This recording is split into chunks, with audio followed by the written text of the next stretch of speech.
আমার বন্ধুরাও,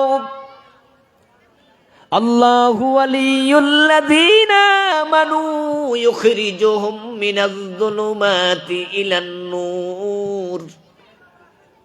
যারা মুমিন আল্লাহ বলেন আমি তাদের বন্ধু।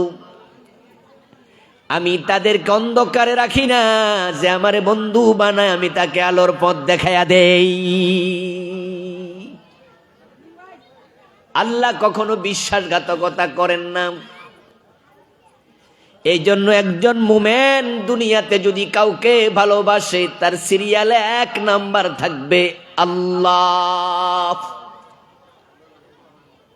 কারোর উপর ভরসা করে তাহলে সিরিয়ালে 1 নাম্বার থাকবে আল্লাহ।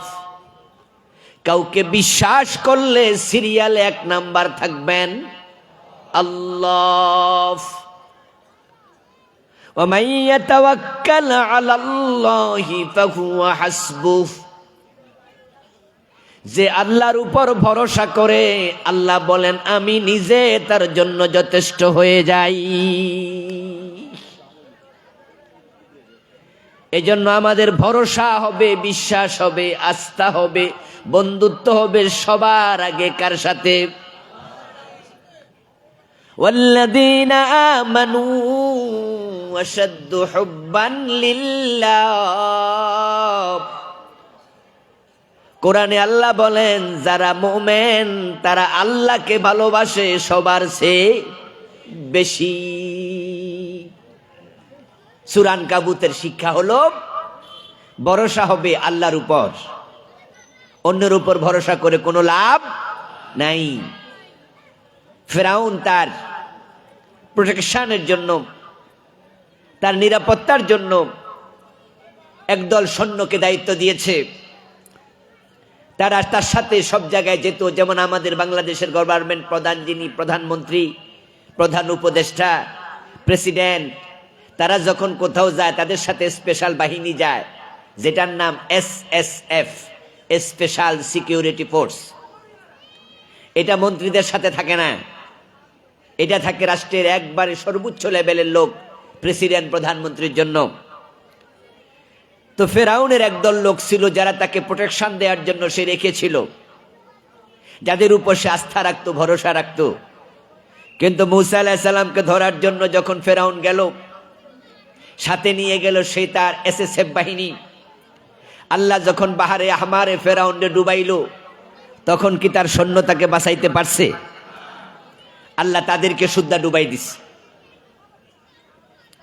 আবার বিপরীত ইব্রাহিম আলাইহিস সালামকে জ্বালিয়ে পুড়িয়ে ছাই করার জন্য যারা আগুনে ফেলেছিল, ওই অগ্নিকুণ্ডে ইব্রাহিম 40 দিন ছিলেন, আগুন কি ইব্রাহিম আলাইহিস সালামকে জ্বালাইতে পারছে? তাহলে ফেরাউন যাদের উপর আস্থা রাখছে, ভরসা রাখছে, তারা শুদ্ধ শেষ, ফেরাউনকে বাঁচাইতে পারে নাই। আর ইব্রাহিম আলাইহিস সালাম আল্লাহর উপর ভরসা রেখেছে, আগুন তার কিচ্ছু করতে পারে নাই। ঠিক আমরাও দেখেছি, আমাদের একদল মানুষ ইন্ডিয়ার উপর খুব ভরসা করত, জুলাই আন্দোলনের পরে তারা দিল্লি পালাইছে, ইন্ডিয়া তাদেরকে বাঁচাতে পারে নাই। এগুলো আমাদের সামনে জীবন্ত উদাহরণ। কাউকে গুতা দিয়া, খোসা দিয়া মজা নেয়ার জন্য উদাহরণ নয়। যেমন এই যে ফেরাউনের উদাহরণ দিছি, আপনারা কেউ কি মনে কষ্ট পাইছেন? তাহলে জুলাইয়ের পরে যে ঘটনা ঘটছে, উদাহরণ দিলে মনে কষ্ট কেন পাবেন? এটা কি বাস্তব সত্য নয়? এই সেনাবাহিনী, এই পুলিশ বাহিনী, এই বিজিবি, এই র্যাব এবং ইন্ডিয়া, ওদের কাউকে বাঁচাতে পারলো না, দেশ থেকে পালাতে হলো। এটাই দুনিয়ার নিয়ম। আল্লাহকে বন্ধু বানাইলেই উত্তম, এটাই আপনার হেফাজতের সর্বোচ্চ মাধ্যম। অন্যকে বন্ধু বানাইলে আল্লাহ ধরলে কোনো বন্ধু বাঁচাইতে পারে না। সবাই হচ্ছে মাকড়সার জালের মতো। সূরার নাম কি? আনকাবুত। বলুন কি নাম? আনকাবুত। কোরআনে 114টা সূরা আছে। সবগুলো সূরার নাম কি সবাই মুখস্থ পারেন? পারেন না। তো আজকে একটা মুখস্থ করেন, তাহলে একটা তো কমলো।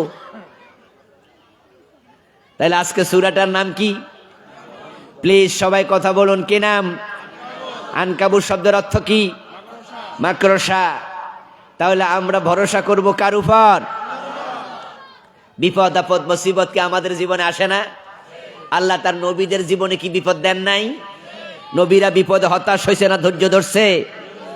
হ্যাঁ, ওয়ালানাবলুওয়ান্নাকুম বিশাইইম মিনাল খাউফি ওয়াল জু' ওয়া নাকসিম মিনাল আমওয়ালি ওয়াল আনফুসি ওয়াস সামারাত ওয়া বাশশিরিস সাবিরিন।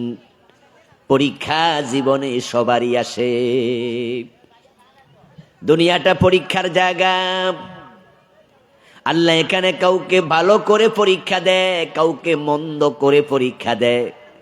নাবলুকুম বিশশাররি ওয়াল খাইর। শুধুমাত্র হতাশা আমাদের জীবন যেন গ্রাস করে না ফেলে, এজন্য আল্লাহ তাআলা আমাদেরকে বলে বিপদ মুসিবত আমি দেই। ইন্না মাআল উসরি ইউসরা, হতাশ হইও না। বিপদ যদি একদিক থেকে আসে, আমি বিপদ থেকে বের হওয়ার জন্য দুইটা রাস্তা খুলে দেই। নাবলুকুম বিশশাররি ওয়াল খাইর। আমি কাউকে দিয়ে পরীক্ষা করি, আবার কারো থেকে নিয়ে পরীক্ষা করি। হযরত সুলাইমান আলাইহিস সালামের পরীক্ষা ছিল দিয়ে, আইয়ুব নবীর পরীক্ষা ছিল সব কিছু কেড়ে নিয়ে। দুইজনই আল্লাহর নবী। সুলাইমানের পরীক্ষা হলো নেয়ামতের পর নেয়ামত, এমন দেয়া দিছে তামাম পৃথিবীর প্রেসিডেন্ট বানাই দিছে। সুবহানাল্লাহ পড়েন। সুলাইমানের মতো ক্ষমতাধর প্রেসিডেন্ট পৃথিবীতে আর একজনেরও জন্ম হয় নাই। এত ক্ষমতা আল্লাহর পৃথিবীর কোনো মানুষকে দেন নাই। সুলাইমান আলাইহিস সালাম তামাম পৃথিবীর প্রেসিডেন্ট ছিলেন। তামাম পৃথিবীর প্রেসিডেন্ট ছিলেন এমন মানুষ মাত্র 4 জন। কয়জন?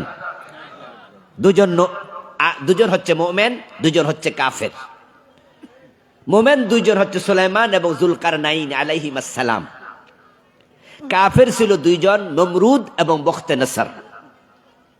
কিন্তু 4 জন প্রেসিডেন্টের মাঝে সুলাইমানের ক্ষমতা ছিল বাকি 3 জনের চেয়ে বেশি, কারণ উনার কথা জিনেরাও শুনতো। সুবহানাল্লাহ পড়েন।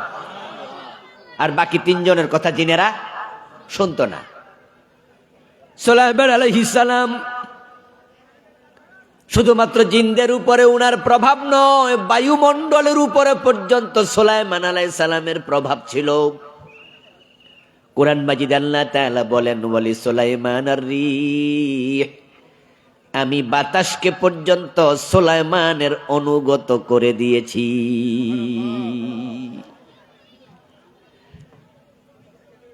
হযরত সুলাইমান আলাইহিস সালাম কোথাও যেতে চাইলে তিনি বাতাসকে অর্ডার করতেন। বাতাস সকাল বেলায় উনাকে 1 মাসের রাস্তা নিয়ে যেতেন।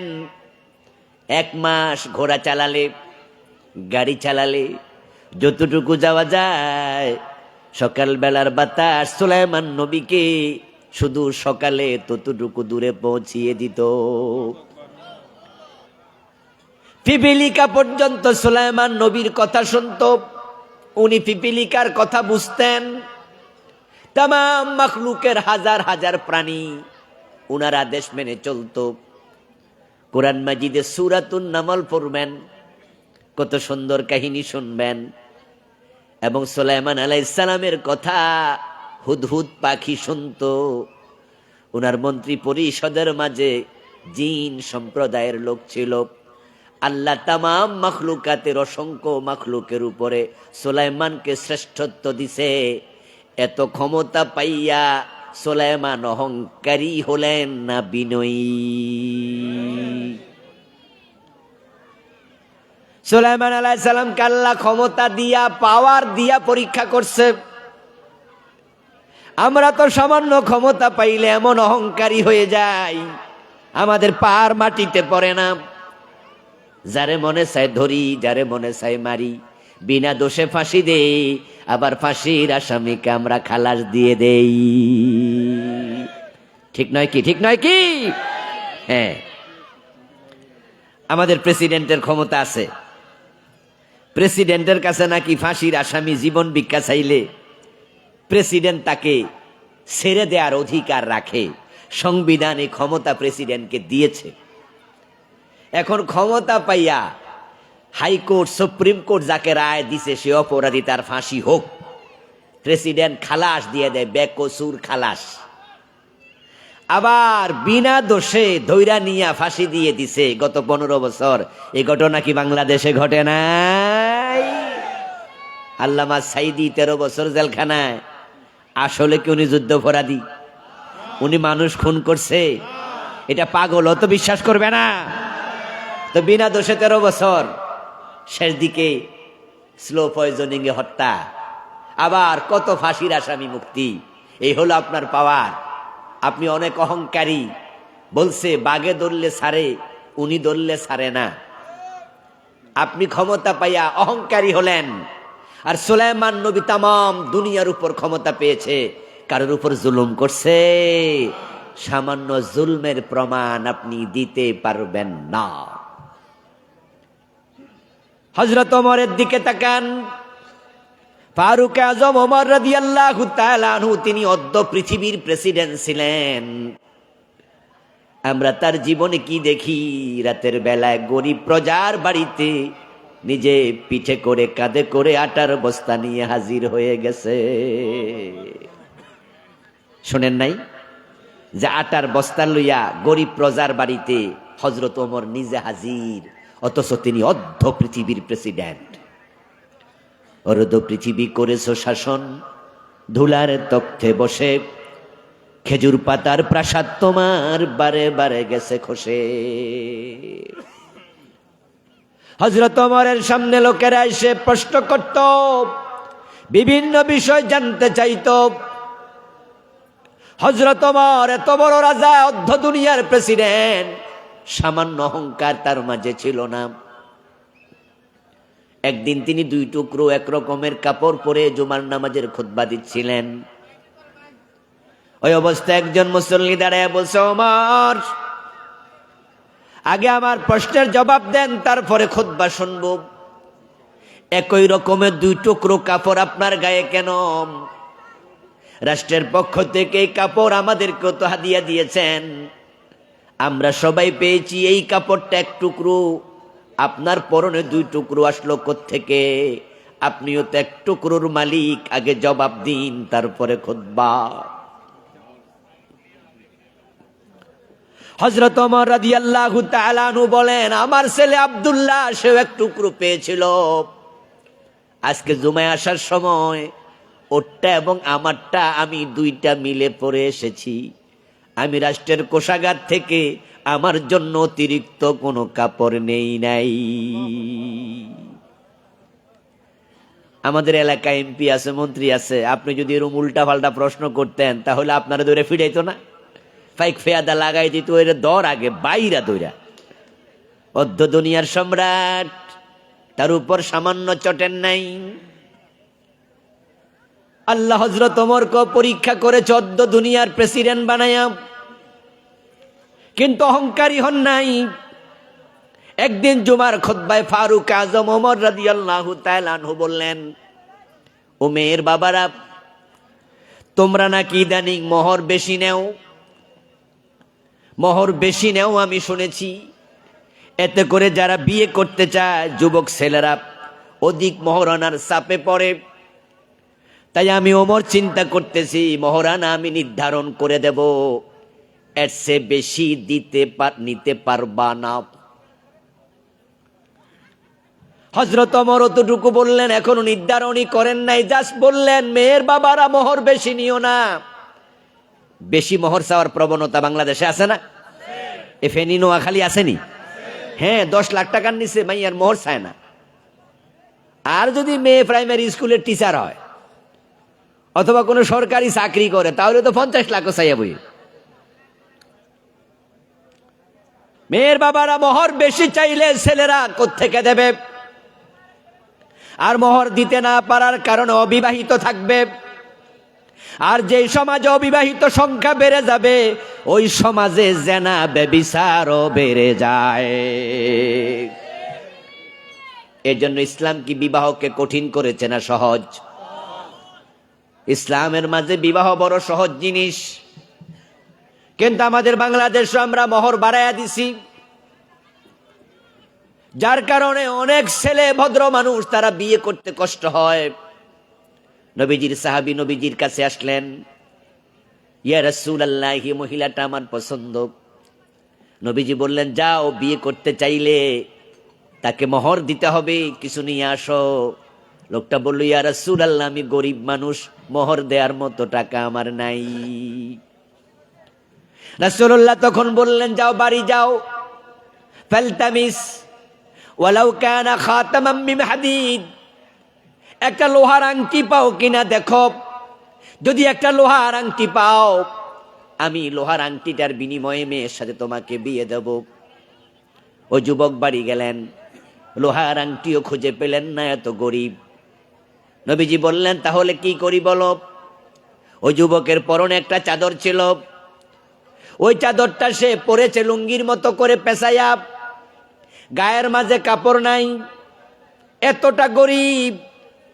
যুবকটা নিজের চাদর দেখায় বলে, ইয়া রাসূলুল্লাহ, আমার পরনে চাদরটা আছে, যদি আপনি অনুমতি দেন এই চাদরটা আমি মাঝখানে ছিঁড়বো, 2 টুকরা করব। 1 টুকরাই মহিলাকে আমি মোহর হিসাবে দিয়ে বিয়ে করতে চাই, আমার বিয়ে করা বড় দরকার। আমরা যারা ধনী মানুষ, আমরা কি খাদ্যের অভাবে মেয়ে বিয়ে দেই নাকি? বিয়েটা জরুরি জিনিস, এটা দেহের চাহিদা। যৌবন আসলে একজন নারী শের চাইবে, একজন ছেলে মেয়ে চাইবে, এটাই আল্লাহর বানানো সিস্টেম। এখন বিয়ে লাগবে। নবীজি হাসি দিয়ে বললেন, ও মিয়া, তোমার এই চাদর যদি তুমি 2 টুকরা করো তাহলে তোমার শরীর তো ঢাকা যাবে না। আরে ছোট্ট চাদর দিয়া মহিলা নিয়ে কি করবে, অর্ধেক দিয়া কি হবে? ঠিক আছে, তুমি কোরআনের কোন সূরা পারো নাকি মুখস্থ? ওই সাহাবী বলে, ইয়া রাসূলুল্লাহ, হ্যাঁ, আমি অমক অমক অমক সূরা পারি। নবীজি ওই মহিলারে জিজ্ঞাসা করে, তুমি কি সূরাগুলো মুখস্থ পারো? মহিলা বলে, না, ওই সূরাগুলো আমি মুখস্থ পারি না। তখন রাসূল বললেন, এই কয়টা সূরা মহিলাকে মুখস্থ করাবে, এটাই তোমার মোহর।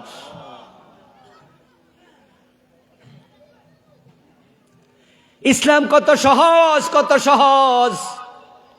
নবীজি ওই কয়েকটা সূরার বিনিময়ে ওই সাহাবীকে ওই মহিলার সাথে বিয়ে দিয়ে দিলেন। এখন মেয়ের বাবারা 5 লাখ 7 লাখ টাকা মোহর না দিলে বিয়ে দেবে না। সবকিছু ঠিকঠাক, শুধু মোহর কত এটা নিয়ে ঝগড়া লাইগা বিয়ে ভাঙ্গা গেছে, এমন ঘটনা আছে না নাই?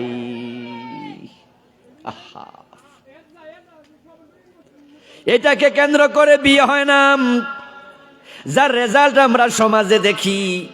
এখন মোহরানা শুধু কাগজ কলমে লেখা হয়, বরং ছেলেরা মোহর দেয় না, বরং উল্টা আরো মেয়ের বাবা থেকে যৌতুক নামে কৌতুক নেয়। ফারুক আজম ওমর রাদিয়াল্লাহু তাআলা আনহু বললেন যে, ও মেয়ের বাবারা, বেশি মোহর নিও না, আমি নির্ধারণ করে দেব এর চেয়ে বেশি মোহর যেন কেউ নিতে না পারে। ওই দিন জুমার মসজিদে একজন মহিলা মুসল্লি, তিনি ওমরের সামনে দাঁড়ায়া গেলেন। ওমরের সামনে দাঁড়ায় বলতেছে, ওমর, কোরআন শরীফের মাঝে আল্লাহ তাআলা স্বামীকে, তার স্ত্রীকে কেন তার পরিমাণ মোহর নেয়ার অধিকার, দেয়ার অধিকার দিয়েছে। কেনতার বলা হয়, একটা বলদ গরু জবাই করার পর ওই বলদ গরু যেই পরিমাণ বড় চামড়া, তার ওই চামড়াটা মাটিতে বিছায়া যদি স্বর্ণ রৌপ্য মোহর দিনার দেরহাম রাখা হয়, পুরাটা ভরে যাবে। তারপরে এবার এটা তুলে বান্দা যাবে, ভিতরে যেই পরিমাণ স্বর্ণ রূপা জাগা হয় ওই পরিমাণকে 1 কেন্তার বলা হয়।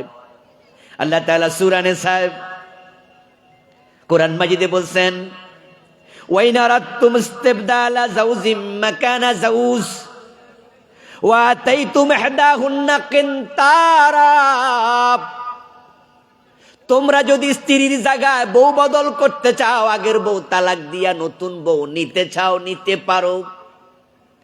তবে প্রথম বউকে যে কেন্তার পরিমাণ মোহর দিয়েছ, সেখান থেকে কোনো মোহরানা ফিরাইয়া নিও না, মোহরের মালিক তোমার বউ। এ আয়াতে আল্লাহ বললেন মোহর যদি দেও কেনতার পরিমাণ। ওই মহিলা বলে বসলো, ওমর, আল্লাহ এখানে কেনতার বলে স্বামী তার বউরে চাইলে এই পরিমাণ দিতে পারে। অসীম টাকা, 1 কোটি, 5 কোটি, 10 কোটি, 100 কোটি, 1000 কোটি। স্বামী যদি বিল গেটসের মতো ধনী হয়, ইলন মাস্কের মতো ধনী হয়, তাহলে বউয়ের নামে 1000 কোটি টাকা দেওয়ার সামর্থ্য ইলন মাস্কের আছে না নাই? ইসলামের জন্য মোহর নির্ধারণ করে না। আর ওমর আপনি বলতেছেন মোহর নির্ধারণ করবেন। আমি মহিলা মানুষ জানতে চাই, আল্লাহর আইনে হাত দেওয়ার অধিকার আপনারে কে দিল? আগে এটার জবাব দেন, তারপরে খুতবা দেবেন।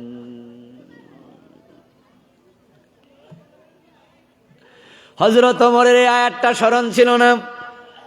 মহিলা যখন এই আয়াত স্মরণ করায় দিলেন, ওয়াতাইতু বিহদাহুন্না কিনতারা ফালা তাখুযু মিনহু শাইয়্যা, কেনতার পরিমাণ সম্পদ দিল, সামান্য ফিরাইয়া নিও না।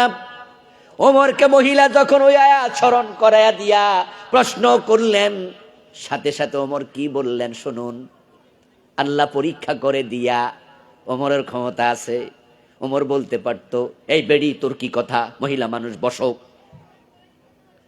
এই কে আছো মহিলাকে ধরো, মসজিদ থেকে গলা ধাক্কা দিয়ে বের করে দাও। ওমর অর্ধ দুনিয়ার প্রেসিডেন্ট, এত ক্ষমতা, কিন্তু ওমর সেদিন অহংকার করে এই জাতীয় কথা বলেন নাই। বলেছেন কি বলেছেন? মহিলা ঠিক বলেছে আর ওমর আজকে ভুল করেছে।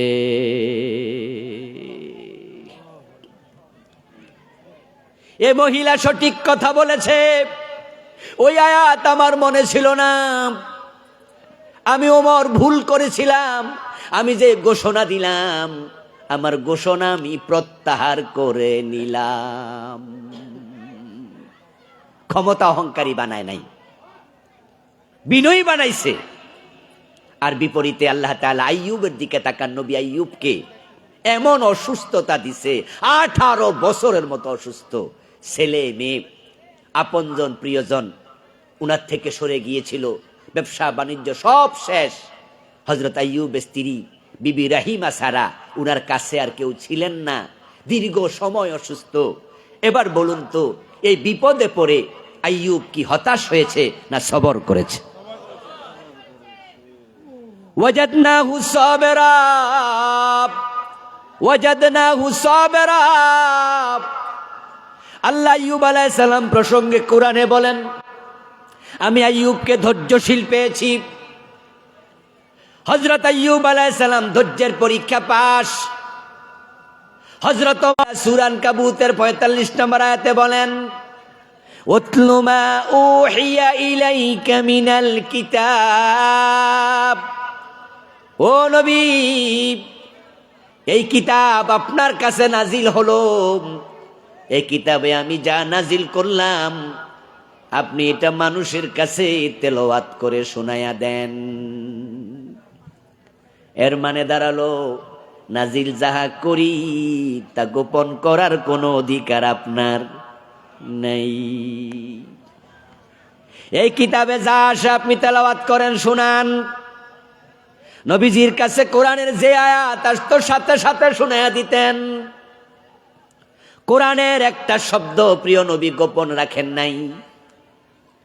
এবার বলুন তো, কোরআনের মাঝে যা আছে মক্কার লোকদের সব পক্ষে যাবে নাকি কিছু বিপক্ষেও যাবে?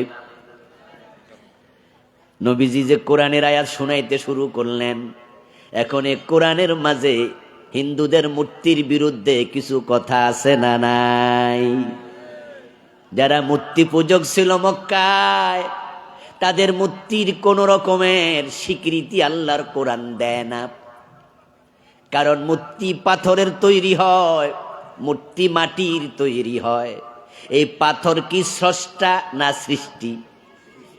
এই মাটি কি স্রষ্টা না সৃষ্টি? তো যে নিজে সৃষ্টি সে অন্যের স্রষ্টা হয় কেমনে? এজন্য মক্কার লোকেরা তাদের মূর্তি, তাদের 360টা মূর্তিকে কাবার ভিতরে কাবার বাহিরে রেখে দিয়েছিল। তারা পূজা করত, ইবাদত করত লাত, মানাত, উজ্জা, হবল, ইয়াসাব, নায়েলাব, এই জাতীয় মূর্তির পূজা মক্কার লোকেরা করত। আমার রাসূলের উপর আয়াত নাজিল হলো, আপনি মানুষকে কালেমার দাওয়াত দেন, ফাআলাম আন্নাহু লা ইলাহা ইল্লাল্লাহ, মক্কার লোকদেরকে জানাইয়া দেন এ 360 দেবতা খোদা নয়, বরং আল্লাহ মাত্র কয়জন, লা ইলাহা ইল্লাল্লাহ, এক আল্লাহ ছাড়া কোনো দেবতা নাই। এই আয়াত বলার সাথে সাথে মক্কায় আগুন লেগে গেল, ঘূর্ণিঝড় টর্নেডো শুরু হয়ে গেল। কারণ নবীজির আপন দাদা আব্দুল মুত্তালিবের নেতৃত্বে কাবার ভিতরে বাহিরে 360টা মূর্তি রক্ষিত ছিল। নবীজির আপন চাচা আবু তালেব, যিনি নবীজিকে কোলে পিঠে করে মানুষ করেছেন, তিনিও মূর্তি পূজক ছিলেন। এই আবু জেহেল, আবু লাহাব সবাই মূর্তির পূজা করত।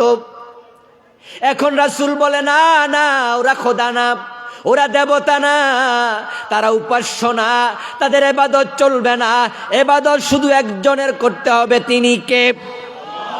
মক্কার লোকেরা বলল, তাহলে আমাদের খোদার কি হবে, আমাদের দেবতাদের কি হবে? লেগে গেল ঝামেলা। নবী সাল্লাল্লাহু আলাইহি ওয়াসাল্লামের সম্মুখে এসে তারা দাঁড়ায় গেল।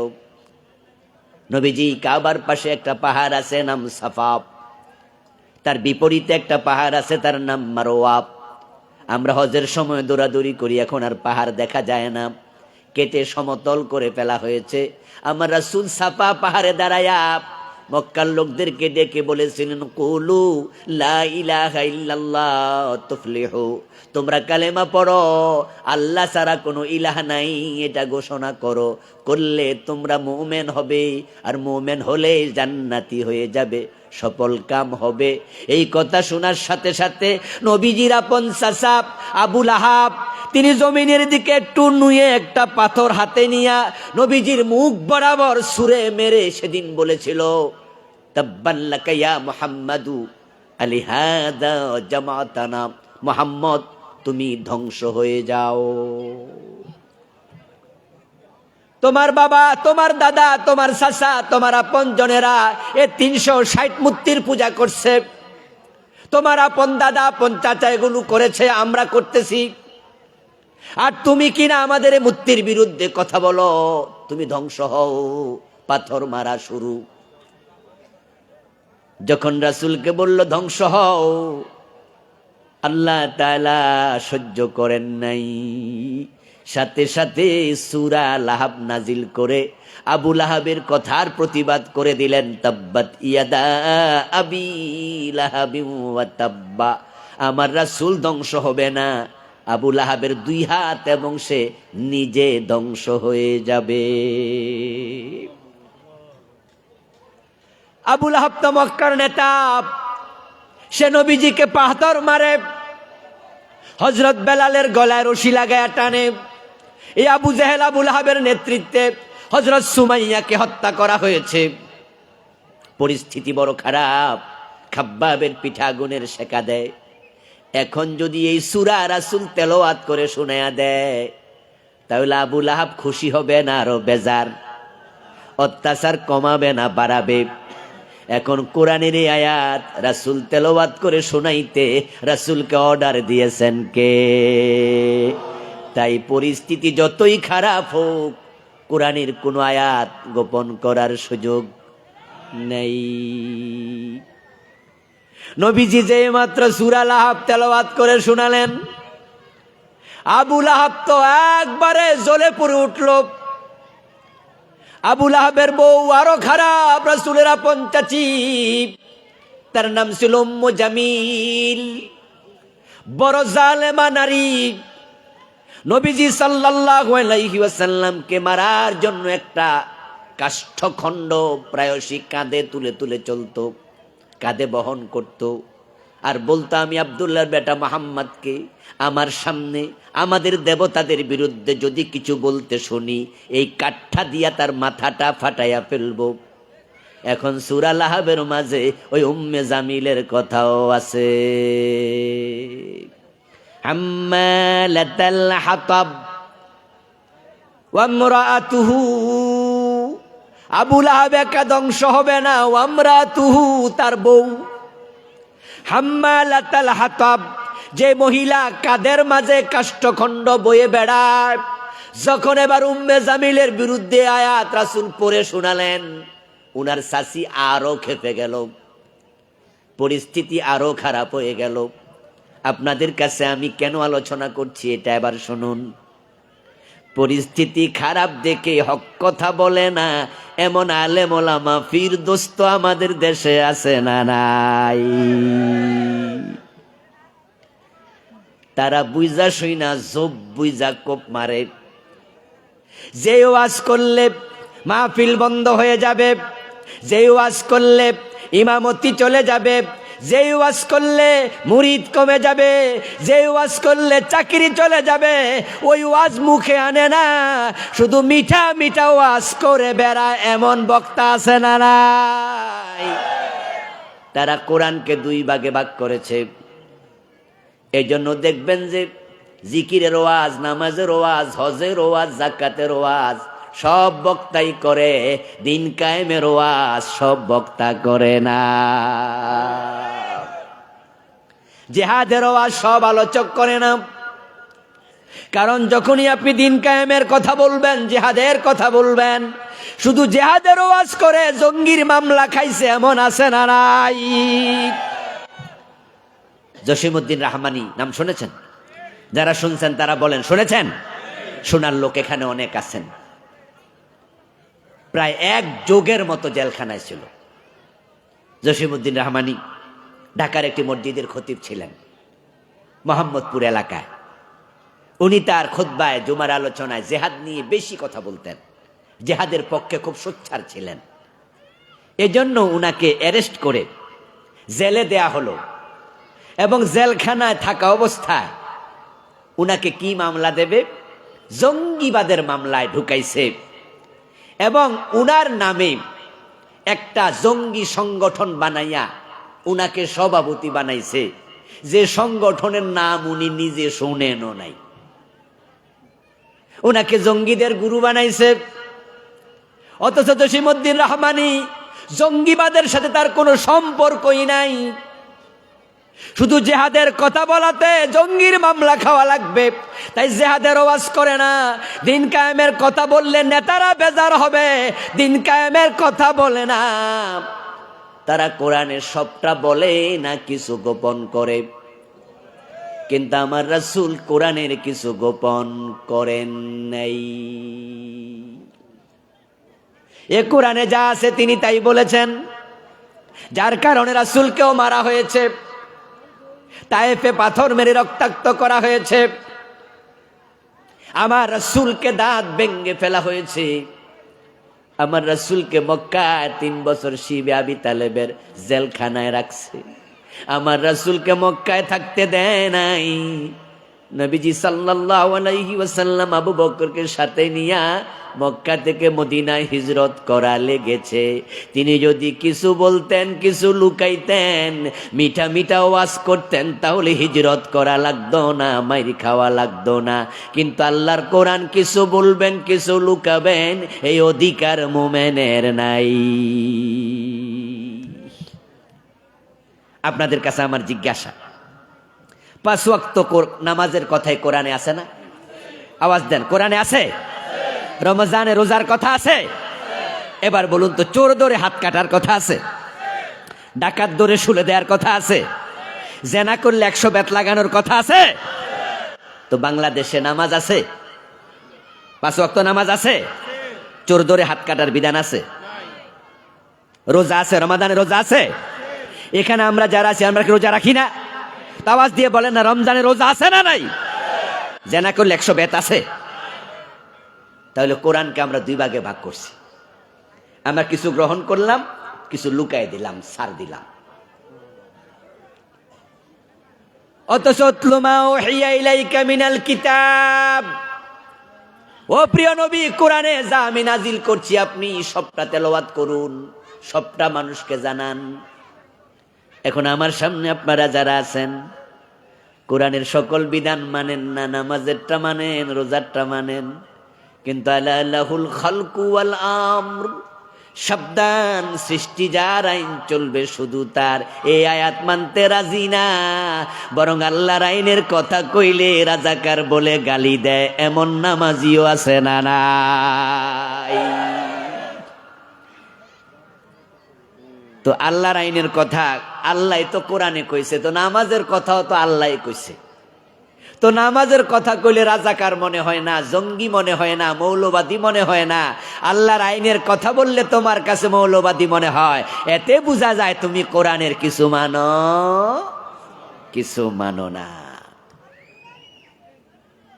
ইয়াকুলুনা নুমিনু বিবাদ ওয়া নাকফুরু বিবাদ ইউরিদুনা ইয়াত্তাখিযু বাইনা যালিকা সাবিলা উলাইকা হুমুল কাফিরুনা হাক্কা।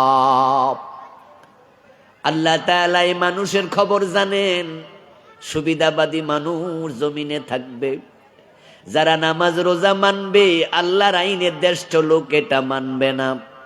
তাদের প্রসঙ্গে আল্লাহ বলেন, তারা বলে কিছু তো মানি, আর সবটা কি আর মানতে পারি? কিছু মানি, কিছু মানি না। তারা মাঝামাঝি রাস্তায় জান্নাত খোঁজে। ফুরা মানি না কইলে মানুষ কইব কাফের, এজন্য ফুরা মানি না এ কথা বলে না। আবার সবটা মানো, কই সবটা কি আর পারিনি, এটা কইয়া ছুটটা যায়। আল্লাহ বলে কিছু মানে, কিছু মানে না। উলাইকা হুমুল কাফিরুনা হাক্কা। অর্ধেক মেনে মুসলমান নয়, অর্ধেক মানার পরও তারা অরিজিনাল কাফের থেকে যায়। আফাতুমিনুনা বিবাদিল কিতাবি ওয়া তাকফুরুনা বিবাদ। আরে কায়েত আল্লাহ প্রশ্ন করে, তোমরা কি এই কোরআনের কিছু মানবা, কিছু মানবা না? ফামা জাযাউ মান ইয়াফআলু যালিকা মিনকুম ইল্লা খিজিয়ুন ফিল হায়াতিদ দুনিয়া ওয়া ইয়াউমাল কিয়ামাহ ইউরাদ্দুনা ইলা শাদ্দিল আযাব। যারা কিছু মানে, কিছু মানে না, দুনিয়ায় আমি লাঞ্ছনা গঞ্জনা দেব, অপমান অপদস্থ করব, আর মরার পর জাহান্নামে ফেলে দেব। কিছু মানলে জান্নাত নাই, জান্নাত পেতে হলে পুরা কোরআন মানতেই হবে। আমার সাথে যারা আছেন আওয়াজ দিয়ে বলুন তো, আপনারা কি জান্নাতে যেতে চান? আর একটু জোরে বলেন, জান্নাতে যেতে চান? জান্নাতে যেতে চাইলে কোরআন আংশিক মানার কোনো সুযোগ নাই, কোনো সুযোগ নাই। ফজরের নামাজের ফরজ কয় রাকাত? বলুন না, বলুন না, আবার বলেন। কেউ যদি এক রাকাত পড়ে তাহলে সে কিছু সওয়াব তো পায় না? পাবে? কোনো সুযোগই নাই। পড়লে দুই, না পড়লে বাদ দাও। এই যে রমাদান আসতেছে, আমরা যখন রোজা রাখবো, আমরা কি দুপুর 12টা বাজে কেউ ইফতার করবো? আচ্ছা, যদি কেউ 12টা বাজে ইফতার করে আর বলে যে আমি 6 ঘন্টা রোজা রাখছি, তাই অর্ধেক সওয়াব পাবো, এ ফতুয়া কি ঠিক না ভুল? রাখলে পুরা, না রাখলে বাদ দাও। ঠিক ইসলাম মানা, কোরআন মানার ব্যাপারে একই মাসালা। অর্ধেকটা ইসলাম মানা যাবে না, মানলে পুরা, না মানলে তোমার মতো মুসলমানের প্রয়োজন নাই। এখন আমরা পুরারে যারা মানতে বলি, আমাদের সাথেই অনেকের দ্বিমত হয়। তারা আমাদেরকে সহ্য করে না। এই হুজুররা ভালা না। যে হুজুর আপনাকে শুধুমাত্র মিঠা মিঠা ওয়াজ করে জান্নাতের পথ দেখায়, এটা জান্নাতের রাস্তা না। কারণ জান্নাতের রাস্তায় চলতে গিয়া নবীদেরকে পর্যন্ত দাঁত দিতে হয়েছে, কল্লা দিতে হয়েছে, রক্ত দিতে হয়েছে। তাকাইয়া দেখো, নবীর আপন চাচা আমির হামজার কলিজা পর্যন্ত দিতে হয়েছে। দিতে হয় নাই? ইমাম হুসাইনের কল্লা ছিল, দেহ থেকে মাথা আলাদা করে ফেলেছে। জান্নাতের পথ কখনো ফুল বিছানো ছিল না। এই পথের ডিজাইনটাই হচ্ছে কষ্টের। قال رسول الله صلى الله عليه وسلم أشد الناس بلاء الأنبياء ثم الأمثل فالأمثل رواه البخاري। আমার রাসূল বলেন দুনিয়াতে যত বিপদ মুসিবত মানুষের জীবনে এসেছে সবচেয়ে বেশি বিপদ এসেছিল আল্লাহর নবীদের জীবনে। করাত দিয়া দুই টুকরা করে ফেলছে এমন নবী আছে কিনা? একবারে মাথা থেকে পা পর্যন্ত দুই টুকরা করে ফেলছে। ও দোস্ত, আপনি জান্নাতে যাবেন আর আপনি মিঠা মিঠা ওয়াজ শুনবেন চলবে না। কোরআনের মাঝে মিঠা ওয়াজও আছে, তিতা ওয়াজও আছে। ডাক্তারের দোকানে গেলে যত সিরাপ আছে সব কি মিষ্টি? কথা বলে না ভাইয়েরা? তিতা সিরাপ আছে না নাই? ও তিতা সিরাপ যখন ডাক্তারে প্রেসক্রাইব করে শত্রুতা কইরা করে, ঠিক না? যে যার সাথে ডাক্তারের সম্পর্ক খারাপ ফেরে তিতা ওষুধ দিয়া দেয়, এটা জীবনে শুনছেননি?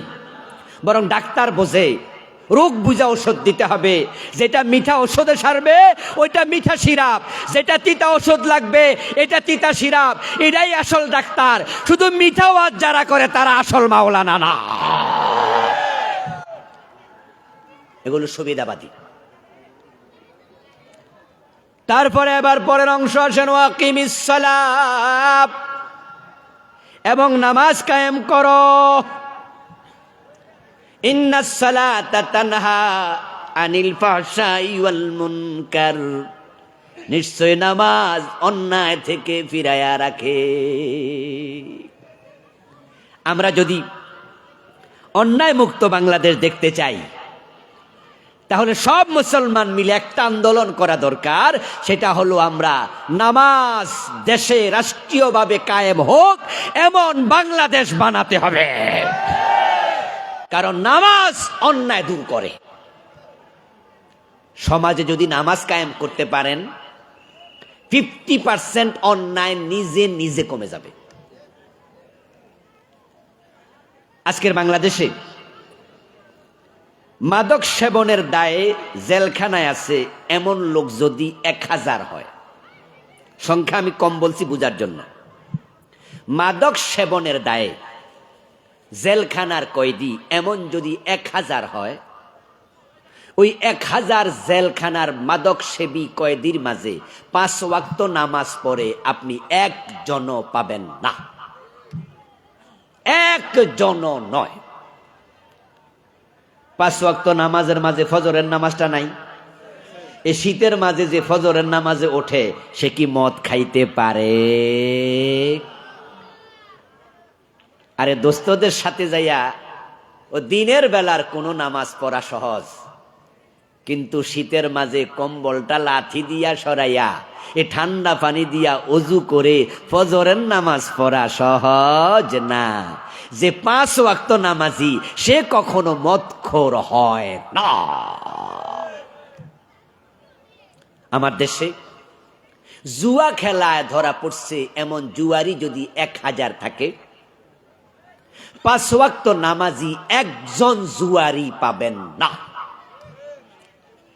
ডাকাতির মামলায় যদি 1000 লোক জেলে থাকে, 5 ওয়াক্ত নামাজ পড়ে এমন ডাকাত একজনও পাবেন না।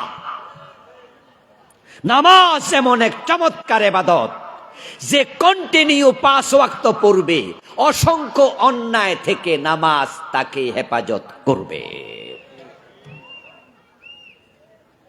আমার দেশে ঘোষ বন্ধের জন্য রাষ্ট্র বিভিন্ন অফিসে সিসি ক্যামেরা লাগায়।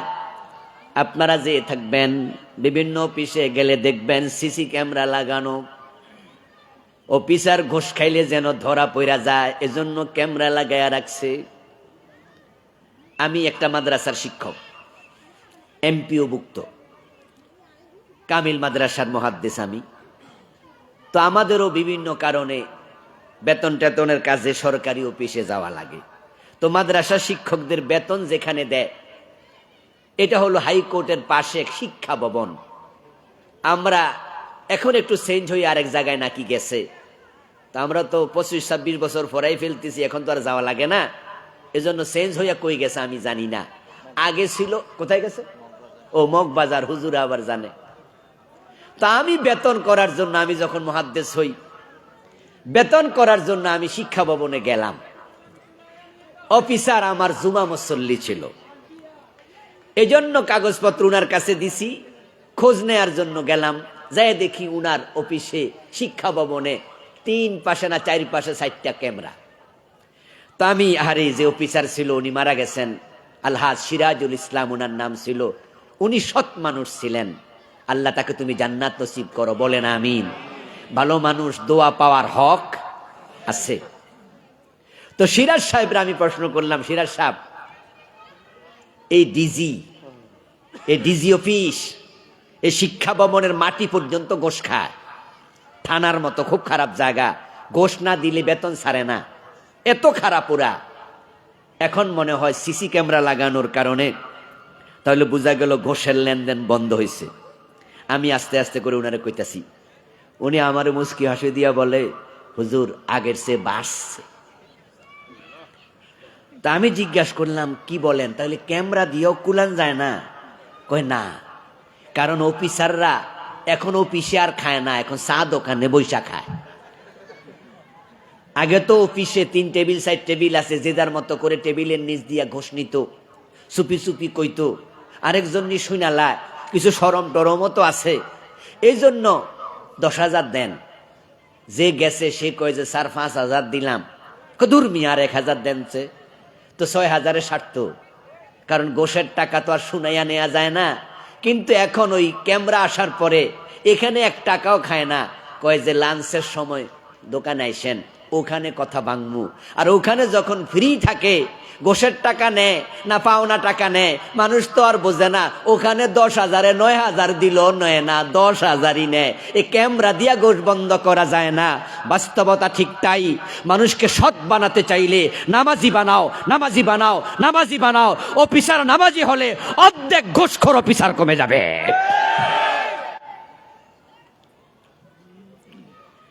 এই জন্য আল্লাহ তাআলা কোরআনে বিধান দিছে, الذين مكناهم في الأرض أقاموا الصلاة وآتوا الزكاة وأمروا بالمعروف ونهوا عن المنكر।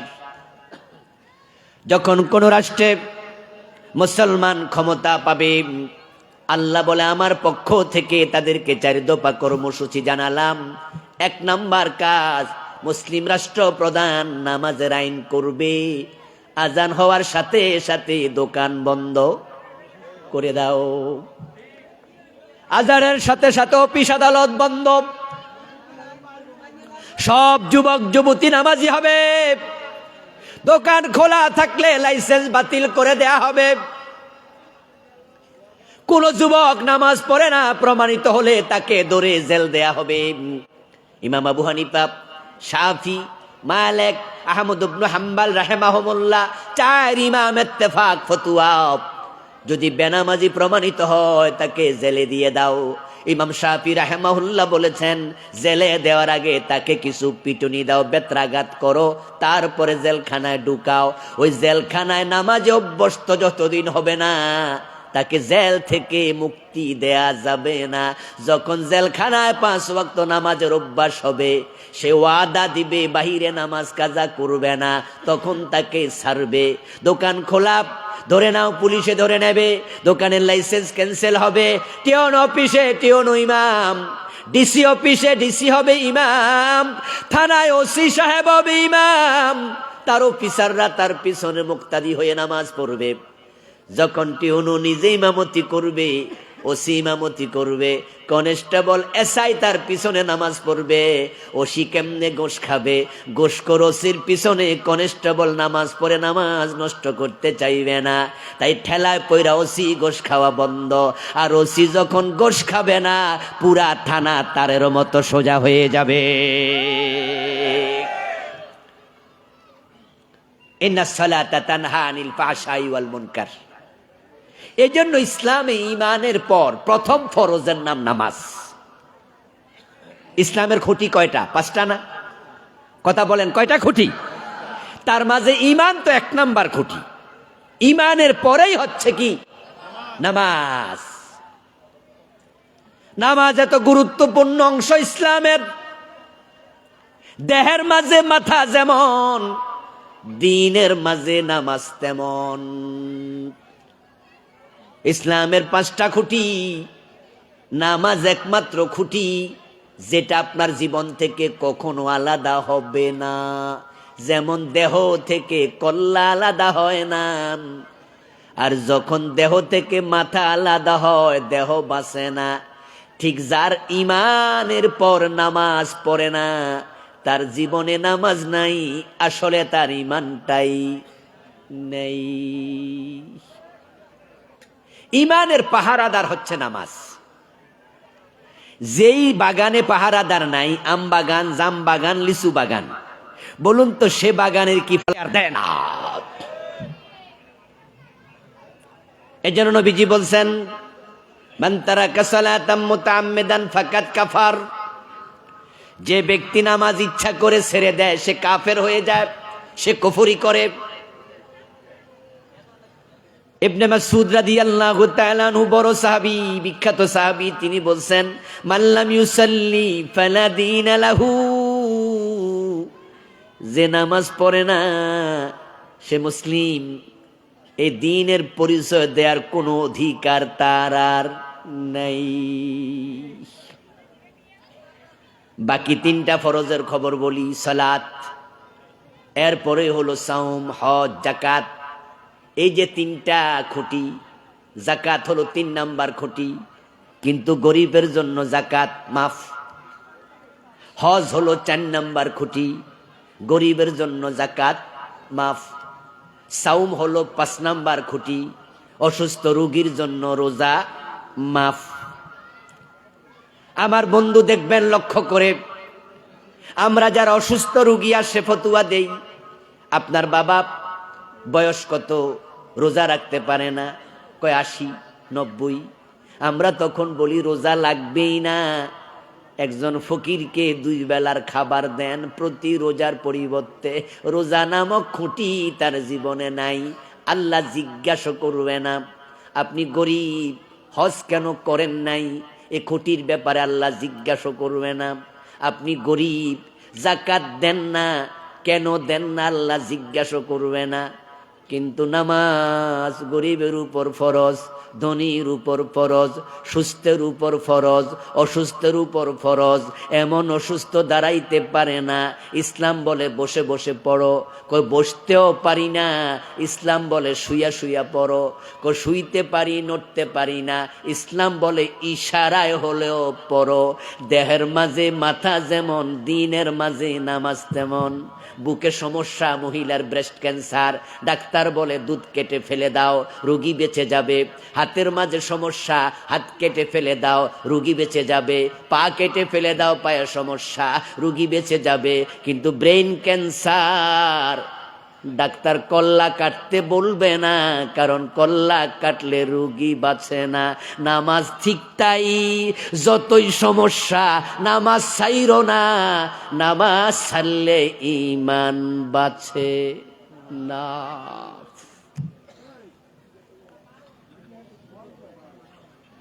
টেকনাফ থেকে উঠেছেন লঞ্চে, যাবেন আপনি সেন্ট মার্টিন দ্বীপ দেখতে।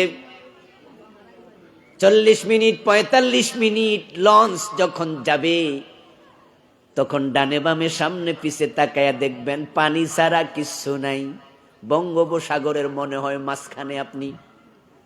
ওখানে যদি লঞ্চটা ডুবে যায়, আপনি তখন সাঁতার কাটবেন, কিন্তু কোন দিকে তীর আপনি খুঁজে পাবেন না, জানেনও না, কারণ তীর তো দেখাই যায় না। তা আপনি সাঁতার কাটতে কাটতে হঠাৎ করে চোখ পড়ে গেল, সূর্য ডুবন্ত, মনে পড়ে গেল আসর পড়া হয় নাই। তখন মাসালা হলো, হুঁশ যদি থাকে, সাঁতার কাটতে কাটতে ইশারায় হলো আসর পড়ে নাও, কারণ হুঁশ আছে যতক্ষণ নামাজ ফরজ ততক্ষণ, তখনও মাফ নাই।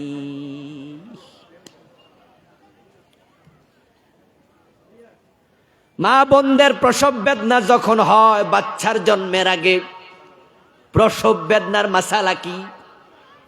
যদি নেফাসের রক্ত ভাঙ্গে, নামাজ মাফ। কিন্তু নেফাসের রক্ত ভাঙেনি, ব্যথার তীব্রতা, দাঁড়াইতেও পারে না, বসতেও পারে না, শুইলেও ব্যথা। গর্ভবতী মায়ের ব্যথার যাতনা পুরুষ মানুষ আমরা বুঝবো না, তবে মেডিকেল সায়েন্স একটা ধারণা দিছে। সেটা হলো কারো যদি 20টা হাড্ডি একসাথে ভেঙে যায় তাহলে ব্যথার তীব্রতা হয় 45 ঢেল, 45 ইউনিট। 20টা হাড্ডি, একটা নয়, যদি 20টা হাড্ডি একসাথে ভাঙে তাহলে ব্যথার তীব্রতা হয় 45 ইউনিট। আর সন্তান প্রসব করার সময় মা ব্যথার তীব্রতা সহ্য করে 57 ইউনিট পর্যন্ত। এজন্য কোরআনে আল্লাহ তাআলা বলছে হামালাতুহু কুরহা ওয়াদাতহু কুরহা, তোমার মা তোমাকে বড় কষ্ট সহ্য করে প্রসব করেছে। ওই প্রসব বেদনার সময় মহিলাটা দাঁড়াইলো ব্যথা, বসলো ব্যথা, শুইলো ব্যথা। নেফাসের রক্ত যদি না ভাঙে আর নামাজের ওয়াক্ত হয়, তখন মাসালা হলো ব্যথাই যতই হোক তখনও নামাজ কাজার অনুমতি নেই। নামাজ কাজা হবে মাত্র 3 কারণে। কয় কারণে? আমরা তো খেলতে খেলতে কাজা করি, হাসতে হাসতে কাজা করি। গাড়ি তুলছে, ফেনী থেকে 14 গ্রাম যাবে, অথবা ফেনী থেকে উঠে মিরসরাই যাবে। এখন লোকাল বাস উঠছে, থামেও না গাড়ি, নামেও না, নামাজ হাসতে হাসতে খেলতে খেলতে কাজা। কেন? তুমি কি ফতে নামতে পারতা না? নামাজ পড়তে পারতা না? গাড়িতে তুমি থাকবে, অজু সারা উঠলে কেন? আর উঠে যেহেতু গেছো, ড্রাইভারকে বলো ভাই গাড়ি থামাও, ড্রাইভার থামবে না, এমন সমস্যা, নতুন গাড়িও পাবা না, এমন বিপদে আছো। তাহলে শরীয়তের মাসালা হলো যদি ফাইনলাম তাজিদু মান ফাতায়াম্মামু সাঈদান তাইয়্যিবা, পানি ব্যবহার করতে পারো না, পানি আছে কিন্তু ব্যবহার উপযোগী না, পানির কাছে যাওয়া যায় না, এই জাতীয় জটিল পরিবেশে আল্লাহ কয় নামাজ মাফ নাই, তোমাকে তায়াম্মুম করে হলো পড়িতেই হবে।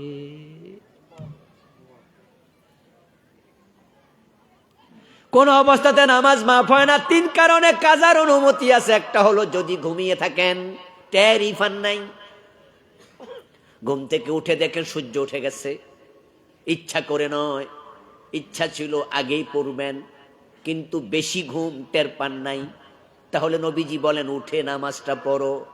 এই যে ঘুমের কারণে তুমি ওঠো নাই, আল্লাহ তোমাকে ক্ষমা করে দেবে, কাজাটা গ্রহণযোগ্য। আরেকটা হলো যদি ভুলে যান, নামাজের ওয়াক্ত আপনার খেয়ালই নাই, এমন ভাবে ব্যস্ত, কখন যে জোহরের টাইম হয়ে চলে গেল, আসরের আজান হয়ে গেছে, হঠাৎ মনে পড়ছে আরে জোহরই তো পড়ি নাই। তো ভুলে যাওয়ার কারণে আল্লাহ আপনাকে ধরবে না, মাফ। আসরটা পড়ার আগে জোহরটা কাজা করুন, এই কাজা গ্রহণযোগ্য। কয়টা গেল? 3 নাম্বার হলো জোহরের ওয়াক্ত হয়েছে 12:30টায়, জোহরের ওয়াক্ত হয়ে গেছে এখন শীতকালে 12টায়, পড়বেন 1টা, 1:15টায় জামাত, কিন্তু আপনি জামাতের 15 মিনিট আগে হঠাৎ করে বেহুশ, অসুস্থ, হঠাৎ করে সেন্সলেস, হুঁশ আসতে আসতে বেজে গেছে 4:30টা। বলুন তো এখন কি জোহরের রক্ত আসেনি? এই যে আপনি বেহুশ অবস্থায় লম্বা সময় চলে গেল, হুঁশ আসার পর আপনার মনে পড়লো আজ জোহরে তো পড়ি নাই, এখন কাজা পড়ো, কারণ তোমার উপর ফরজ কিন্তু হয়ে গেছে। যেহেতু 12টায় ওয়াক্ত আসছে, তুমি বেহুশ হয়েছো, এই 1 ঘন্টা কেন পড়লা না? ওয়াক্ত এসেছে, ফরজ হয়েছে, এখন কাজা পড়ো। তবে এই যে বেহুশ অবস্থায় কাজা হলো, এজন্য আল্লাহ ধরবে না, মাফ। এই 3 কারণ ছাড়া নামাজ মাফ নাই, কাজা করার কোনো সুযোগও। যে ব্যক্তি নামাজ ছেড়ে দেয় সে আর জান্নাত পায় না। কারণ নামাজ জান্নাতের চাবি। তাই হিসাব হাসরের ময়দানে প্রথম হিসাব জান্নাত, নামাজ।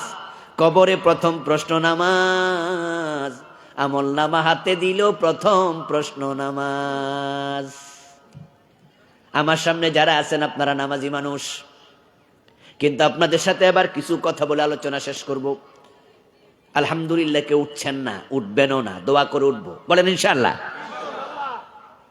এখন আপনাদের সাথে কিছু কথা হলো আমাদের বাংলাদেশের একটা প্রবলেম যেটা খুব বেশি, সেটা হলো নামাজি মানুষও সুদ খায়, নামাজি মানুষও কিছু আছে ঘোষ খায়, নামাজও পরে ওজনে কম দেয়, নামাজও পরে মালে বেজাল দেয়, নামাজ পরে বউয়ের মোহর দেয় না, নামাজি হাজি সাহেব বোনের হক মাইরা খায়, বাবা মরছে মা মরছে বোনের হক দেয় না, নিজেরটাও খায় বোনেরটাও খায়, এমন জালেম নামাজি ভাই 2-4 জন আছে না নাই?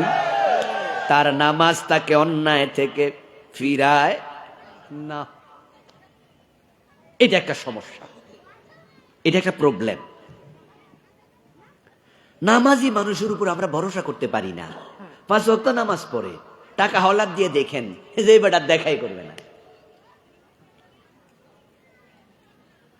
আমার এক মুসল্লির আমি 10,000 টাকা হাওলাত দিছিলাম অনেক আগে, আরো 10-12 বছর আগের কাহিনী কইতেছি।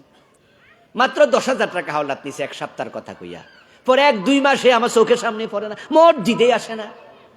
আমি তখন আফসোস করলাম, আরে এই বেটারে টাকা দিছি, এই বেটা কি হয়েছে, মসজিদ ছেড়ে দিচ্ছে, দেখা হইলে আবার টাকা খুঁজবে। নামাজি মানুষে অন্যায় করে, কারণ কি জানেন? আল্লাহ বলছে নামাজ অন্যায় থেকে ফিরায়, কিন্তু তার নামাজ তাকে অন্যায় থেকে ফিরায় না। আল্লাহর কথা মিথ্যা না, তোমার নামাজটা মিথ্যা, তোমার এটা নামাজ না,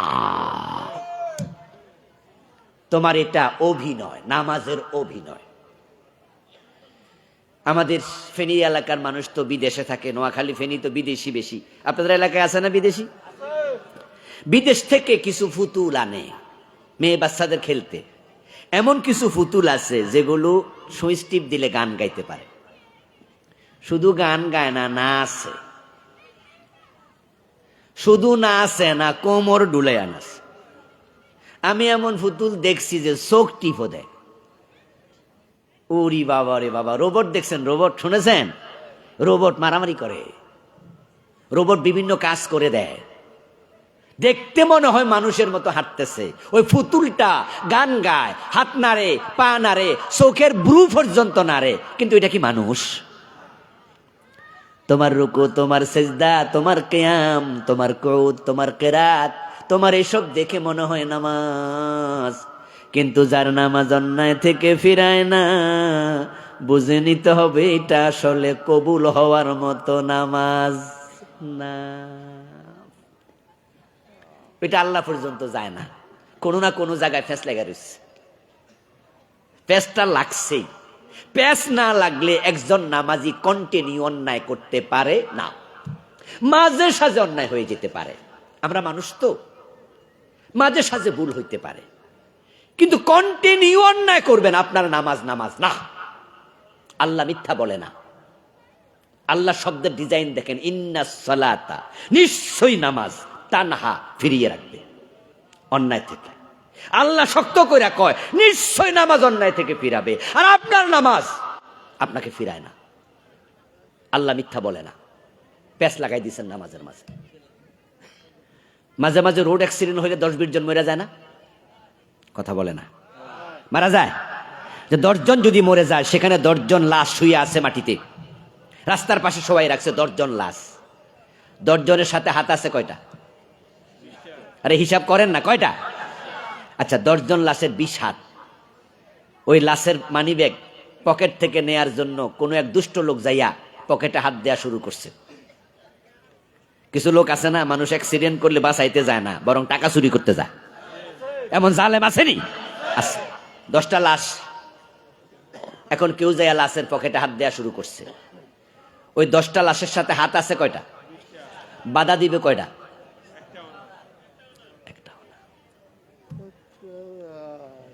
লাশের সাথে হাত আছে, কিন্তু বাধা দেওয়ার ক্ষমতা নাই, কারণ তার সাথে রুহ নাই। যার নামাজ অন্যায় থেকে ফিরায় না, বুঝতে হবে তার নামাজের মাঝে রূহ নাই। এখন নামাজ কেন কবুল হয় না? নামাজের ভুলগুলো ধরে দিলে বুঝবেন যে কেন কবুল হয় না। রুকু দিয়ে সোজা হয়ে দাঁড়ায় না, দুই সেজদার মাঝে সোজা হয়ে বসে না, মুরগির খাবারের মতো টুকটুক করে সেজদা দেয়, এমন নামাজি আছে না নাই? নামাজে কেরাত পড়া ফরজ, 13 ফরজের এক ফরজ। কেরাত পড়া যেমন ফরজ, বিশুদ্ধ তেলাওয়াত করাও ফরজ। অথচ সূরা ফাতিহাতে ভুল, 2টা 3টা 5টা ভুল, এমন নামাজি আছে না নাই? তো তোমার নামাজ আল্লাহ পর্যন্ত কেমনে যাবে? 13 ফরজের প্রথম ফরজ শরীর পাক, দ্বিতীয় ফরজ কাফর ফাক, 3 নম্বরে জাগা ফাক, 4 নম্বরে 17 টাকা, 5 নম্বরে কেবলামুখী হওয়া। ছোটকালে মুক্তবে আরকান হাকাম 13 ফরজ পড়ায় নাই? এখন তোমার শরীর কি পাক আছে দোস্ত? তোমার পেটে তো সুদের টাকা, গোশের টাকা। তোমার কাপড় তো ফাঁক নাই, কাপড় তো তুমি মানুষের ঠকানো টাকা দিয়া কিনছো। নবীজি বলছেন, মানিস তারা সাওবাব বিআশারাতে দারাহিম ফিহি দিরহামু হারাম লাম ইয়াকবালিল্লাহু লাহু সালাতাহু মা দামা আলাইহি।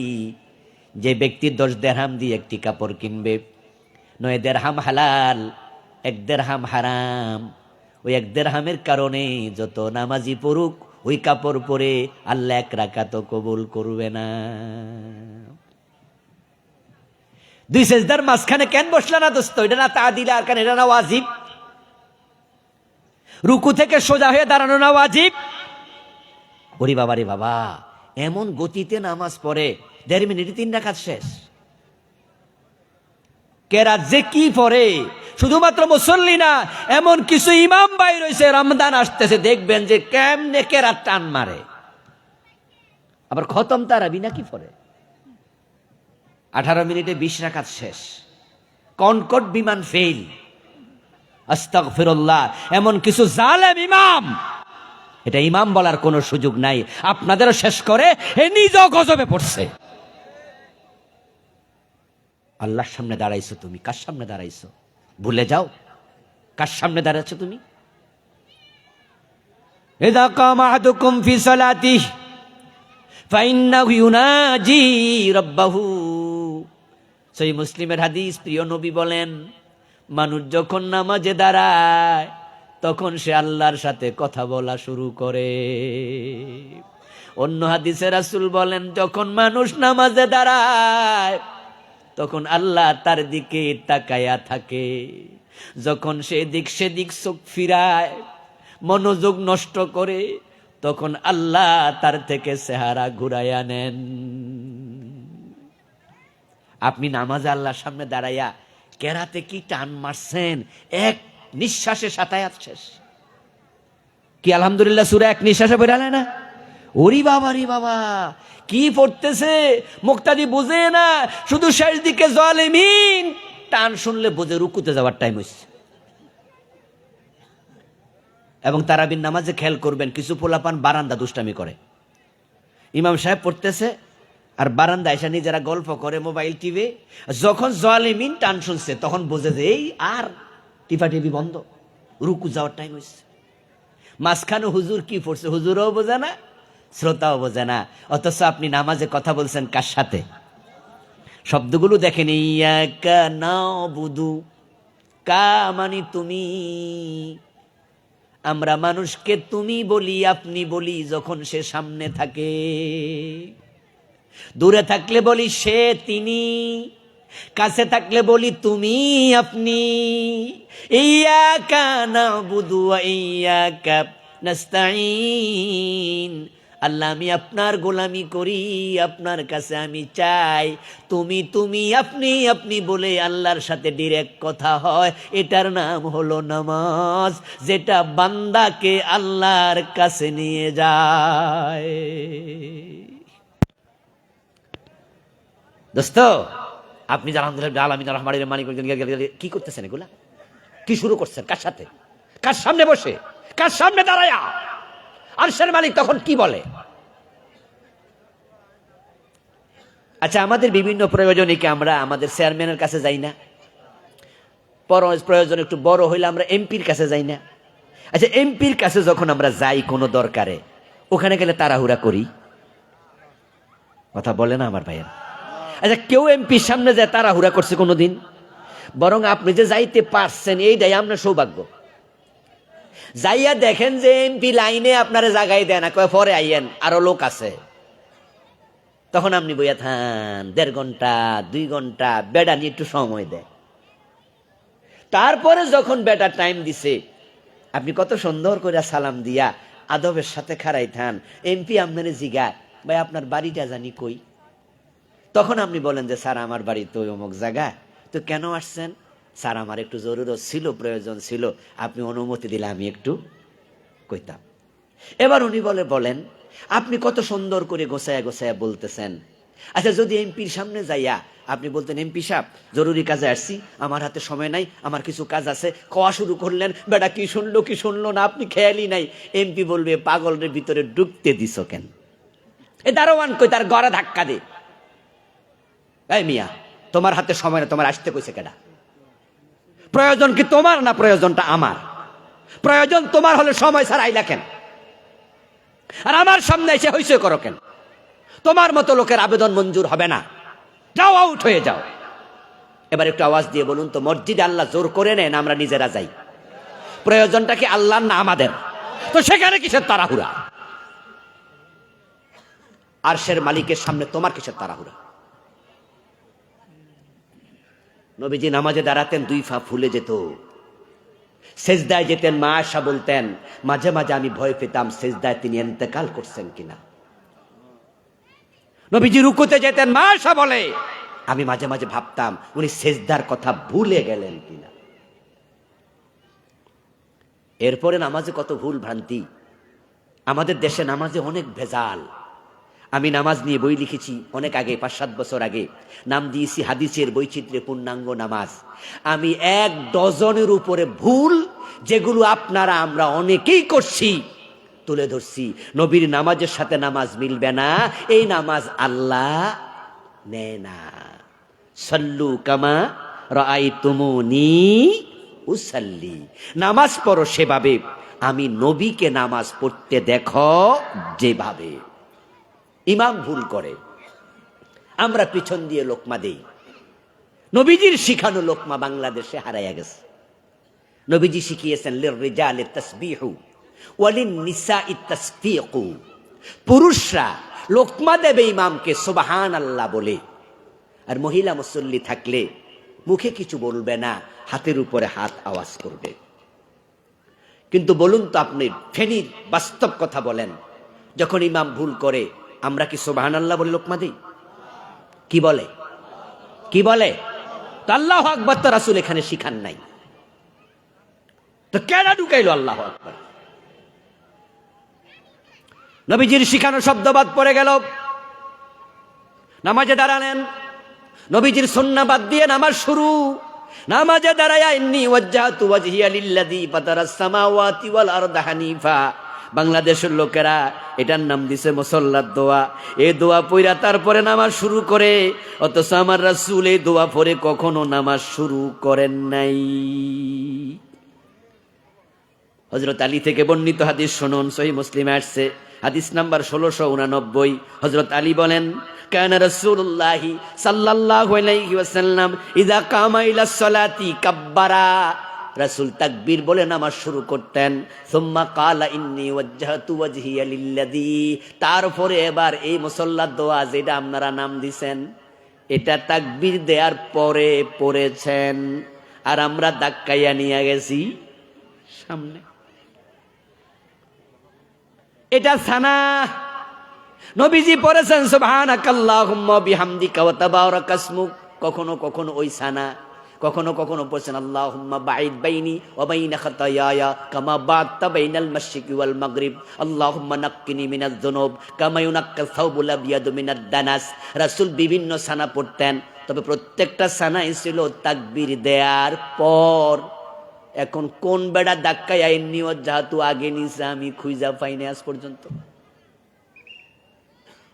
মসজিদে ঢুকেছেন, ঢোকার পরে দেখেন ইমাম সাহেব খুতবা দিচ্ছে। আজকে তো জুমা নাকি? খুতবা তো নাই, বাংলায় কিছু ওয়াজ করতেছে, খুতবা তো হবে আরবিটা পরেরটা। বাংলা ওয়াজের টাইমেও দেখবেন কত মুসল্লি মসজিদে ঢুকে বসে যায়, পরে হুজুর কয় সুন্নতের টাইম দেয়া হবে, এখন বসেন। কোথায় পেল এটা জানি না। আমার রাসূলের নির্দেশের সুস্পষ্ট লঙ্ঘন। قال رسول الله صلى الله عليه وسلم اذا دخل احدكم في المسجد فلا يجلس حتى يصلي ركعتين। যখন তোমাদের কেউ মসজিদে ঢুকবে 2 রাকাত না পড়ে কেউ বসবে না। নিষেধ করেছেন স্বয়ং মুহাম্মাদুর রাসূলুল্লাহ সাল্লাল্লাহু আলাইহি ওয়াসাল্লাম। কিন্তু আমাদের হুজুর কয় বইয়েন, পরে সময় দিমু। বইয়েন বলার অধিকার তোমাকে দিল কে? মসজিদ মানে সেজদার জায়গা, সেজদা মানে নামাজ। তো মসজিদ তোমার বসার জন্য বানায় নাই, নামাজের জন্য বানাইছে। বসতে পারবা, তবে আগে নামাজের হক আদায় করো, আগে 2 রাকাত পড়ো। মসজিদে ঢুকেছেন, গিয়ে দেখেন হুজুর জামাত চলছে, একামত হয়ে গেছে, আর আপনি জামাতে জয়েন না করে আপনি সুন্নার নিয়ত বাইন্ধা বইছেন। জামাতে যেটা চলে এটা কি সুন্নত না ফরজ? আর আপনি যেটা বানলেন সেটা কি? গুরুত্ব কোনটার বেশি? তো আপনি ফরজ ছাড়লেন কেন? বিশেষ করে ফজরের নামাজে দেখবেন সামনে জামাত চলে, পিছনে সুন্নত পড়তেছে লোকজন। আরে কত ভ্রান্তি, কত ভুল আমাদের দেশে। قال رسول الله صلى الله عليه وسلم اذا اقيمت الصلاه فلا صلاه الا المكتوبه। এটা সহিহ মুসলিমের হাদিস। নবীজি বলছেন যখন নামাজের ইকামত হয় তখন ফরজ নামাজ ছাড়ার কোনো নামাজ নাই। ফালা সালাতা লায়নু ফি জিন্স, সকল নামাজ বন্ধ, শুধু ফরজ। কারণ ফরজের গুরুত্ব আল্লাহর কাছে সবচেয়ে বেশি। ইল্লাল ফজর এটা হাদিসে নাই, ইল্লাল ফজর শব্দটা হাদিসে নাই, এটা কেউ বানায়া ঢুকাই দিছে। তার প্রমাণ এই বইতে আমি হাদিসে নিয়েছি কিছু। 2-1 জন সাহাবী ফজরের নামাজের সময় জামাত চলাকালে সুন্নাহ পড়ে, নবীজি দেখলেন।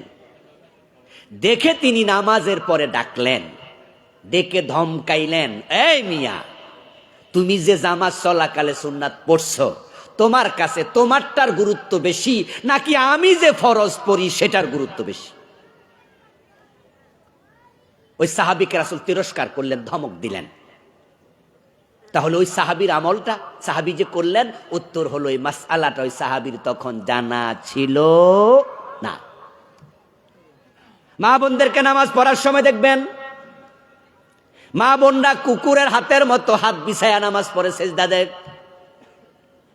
অথচ সেজদা দেওয়ার সময় কখনোই মাটির সাথে লেগে থাকবে না, পুরুষেরও না নারীরও না, কোনই থাকবে উপরে। কালা রাসূলুল্লাহ সাল্লাল্লাহু আলাইহি সাল্লাম লা ইয়াবসুত আহাদুকুম যিরাআইহি ইমবাসাতাল কালব। সহিহ বুখারীর riwayat। প্রিয় নবী বলছেন কুকুর যেমন বসলে তার হাত তার পাটা মাটির মাঝে শোয়া দেয়, তোমরা সেজদার মাঝে কুকুরের হাতের মতো হাত মাটিতে বিছাইয়া দিও। বরং পুরুষ কোন রাখবে এত উঁচু যেন মাঝখান দিয়া বুকের পাশ দিয়ে একটা ছাগল ছোট্ট বাচ্চা হেঁটে যেতে, আর মহিলারা হালকা উঁচু করবে, পুরুষের মতো নাও যদি করে, কিন্তু কখনো মাটির সাথে লেগে থাকবে। নামাজ পড়ার জন্য মসজিদে ঢুকেই আল্লাহর কিছু বান্দাকে দেখি চেয়ারের মাঝে টুপ করে বসা যায়। কিছুদিন তো চেয়ারের জ্বালায় মনে হয়েছিল যেন ইমাম সাহেব চেয়ার টেয়ার খোঁজে কিনা। কোনো মসজিদে 10টা 15টা একসাথে হয়ে গেছিল। আলহামদুলিল্লাহ আমাদের ওয়াজের ধাক্কায় চেয়ার কিছু কমছে। 1.5 মাইল হাইটটা যায় বেড়া চেয়ারে বই, বাজারতে খরচার ব্যাগ 2টা আনছে, রাইকা যায় চেয়ারে বই। চেয়ারে কেন বসে? কয় যে শরীরটা বেশি বালা না। আর মনে মনে কয় পাশের বাড়ি চৌধুরী সাহেব বসতে পারলে আমি ভুইয়া বংশের ফল, আমি পারবো না। মসজিদে চেয়ার বেড়ে যাচ্ছিল, অথচ কান খুলে শোনো মুসলমান, ফরজ নামাজ দাঁড়াইয়া ফরাও ফরজ, 13 ফরজের 1 ফরজ। কিয়াম করা 13 ফরজের এক ফরজ। এজন্য ফরজ নামাজ যে দাঁড়িয়ে পড়ার সামর্থ্য রাখে সে যদি বসে পড়ে নামাজ বাতিল। ফরজ ছুটলে সাও সেজদা দিয়াও কোনো লাভ নাই। সাও সেজদা হলো ভুলে ওয়াজিব ছুটলে, ফরজ ছুটে গেলে কোনো জোরাতালি চলে না। এখন বলবেন যে হুজুর আমি যে চেয়ারে বসি আমি তো দাঁড়াইতে পারি না তাই বসি। তখন আমি বলবো আপনি কি মাটিতেও বসতে পারেন না? বলে হ্যাঁ হুজুর মাটিতে তো বসতে পারি, তাহলে চেয়ারে বসলেন কেন? নবীজি তো নামাজ পড়েছে বসে, অসুস্থ অবস্থায় হাদিসে পাওয়া যায়, কিন্তু তিনি তো চেয়ারে বসেন নাই। নবীজির যুগেও তো চেয়ার ছিল, রাখবেন রাখবেন, নবীজির যুগেও চেয়ার ছিল, কিন্তু চেয়ারে বসেন নাই। কারণ কি জানেন? শুধু কপাল মাটিতে ঠেকানোর নাম সেজদা না, সেজদা হলো 7 অঙ্গের উপরে ফরজ। কয় অঙ্গ? কথা বলতে হবে, কয় অঙ্গ? 7 অঙ্গ। উমিরতু আন আসজুদা আলা সাবআতি আদা। নবীজি বলেন আমি 7 অঙ্গের উপরে সেজদা দিতে আদিষ্ট হয়েছি। এ 2 হাতের তালু, 2 হাঁটু 4, 2 পায়ের আঙ্গুল 6, আর নাক আর কপাল মিলে চেহারা 7। যদি আপনি মাটিতে বসেন তাহলে আপনি 2 হাতের তালুও মাটির মাঝে দিতে পারবেন। হাঁটু তো 2টা মাটিতে আছে, পায়ের আঙ্গুলও মাটিতে আছে। সমস্যা শুধুমাত্র সেজদা, কপাল ঠেকানো। ওজর আছে যতটুকু, মাপ হবে ততটুকু। তো আপনি যে চেয়ারে বসে গেলেন তো কপালে সেজদাও হলো না, হাঁটুর সেজদাও হলো না, 2 হাতের তালুর সেজদাও হলো না। তাহলে আপনি এই ফরজ তরকের কারণে চেয়ারে বসাতে নামাজ বাতিল হয়ে যায়। এখন এই নামাজ আপনাকে অন্যায় থেকে ফিরাবে কেমনে? এভাবে আমি আলহামদুলিল্লাহ আমার লেখায় বইটিতে অনেকগুলো অসঙ্গতি তুলে ধরেছি। এইটা সহ আমার 9টা বই আছে আলহামদুলিল্লাহ, স্টেজে পাবেন। এই নামাজের বইটা এক করে কপি করে নিয়ে যাবেন, ফার্স্ট টু লাস্ট পড়বেন। এটা 240 পৃষ্ঠার বই। 4 মাযহাবের যত হাদিস আছে সব এনেছি। জোরে আমিন, আস্তে আমিন, বুকে হাত বাঁধা, নাভিতে বাঁধা, মানে ঝগড়া যেন না হয়। হাদিসের মাধ্যমে উপস্থাপন করে বুঝাইছি। আপনারটাও আছে, শাফি মাযহাবেরটাও আছে, কিন্তু ঝগড়াটা নাই। যাওয়ার সময় ইনশাআল্লাহ স্টেজ থেকে সংগ্রহ করবেন। আল্লাহ তৌফিক দান করুক, আমিন। উঠবেন না। মাহফিল কমিটির সামান্য কিছু কথা আছে, এই কথাগুলো শুনে আমরা দোয়া করে একসাথে বিদায় নেব। আল্লাহ তৌফিক দিন, আমিন।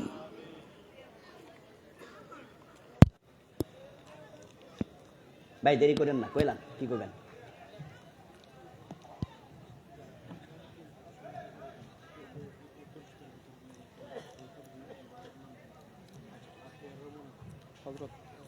বিশেষভাবে আমাদের ম্যাক্সিমাম আমাদের প্রবাসী আর্থিক সহায়তা করছেন মাহফিলের, তো ওনার জন্য একটু বিশেষ করে না দেন নাই তো, এটা তো শুধু দোয়ার কথা আছে।